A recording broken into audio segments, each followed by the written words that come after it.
ରେଳରେ ଯାଉଥିଲେ ଆମର କବି ତ ସରକାର ବହୁତ ବଡ଼ ଯୋଜନା କରୁଛନ୍ତି କୁହାଯାଏ ତାର ହାର୍ଟ ବୋଲି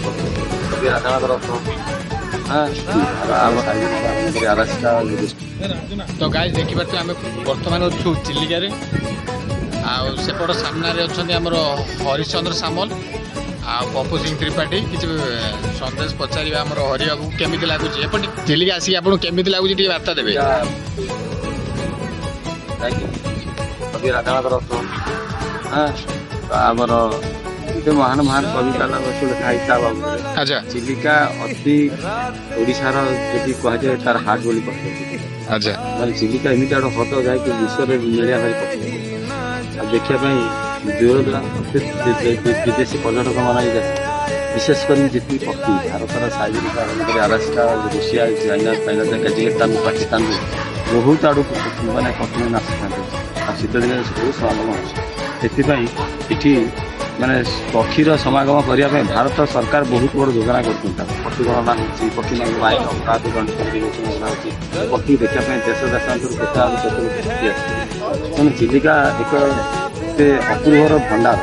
ଖାଲି ଚିଲିକା କୂଳ ନୁହେଁ, ଚିଲିକା ବିଶ୍ୱରେ ବି ଚିଲିକାର ଉପକୂଳ ଆଦିବାସୀ ଲୋକଙ୍କର ଓଡ଼ିଶାବାସୀ ଲୋକଙ୍କର ବହୁତ ଅଭୂତପୂର୍ବ ସହଯୋଗ ରହିଛି।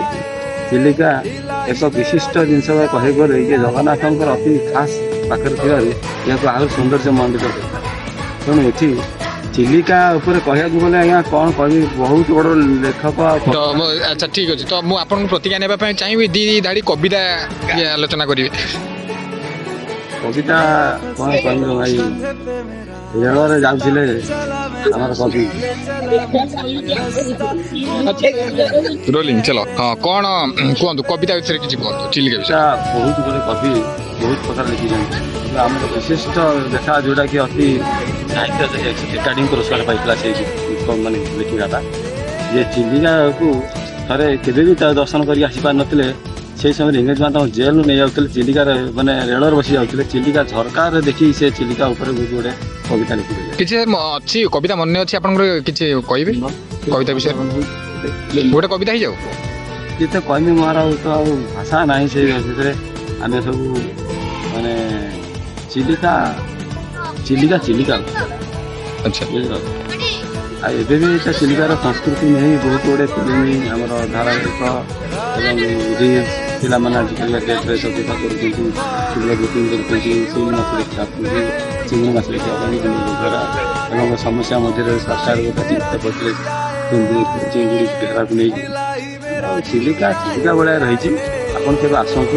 ତାକୁ ପ୍ରକାଶ କରି ହୁଏନି, ଦେଖିଲେ ଆପଣ ମନକୁ କିଛି ଗୋଟେ କବିତା ଆପଣ ମନରେ ପଡ଼ିଆସିବ। ଆଉ ଆମେ ଇଂଲିଶ ମିଡ଼ିୟମ୍ ଛୁଆ ଆଜ୍ଞା, ଆମର ତ ଚିଲିକାର ବିଷୟରେ ତ ଓଡ଼ିଆରେ କହିଛୁ, କିନ୍ତୁ ମୁଁ ଯେତିକି ଜାଣି ସେତିକି। ଆଚ୍ଛା ଠିକ୍ ଅଶେଷ ଧନ୍ୟବାଦ କରତାଲି ଦିଆ ତ ଥ୍ୟାଙ୍କ ୟୁ ହରି ଭାଇ।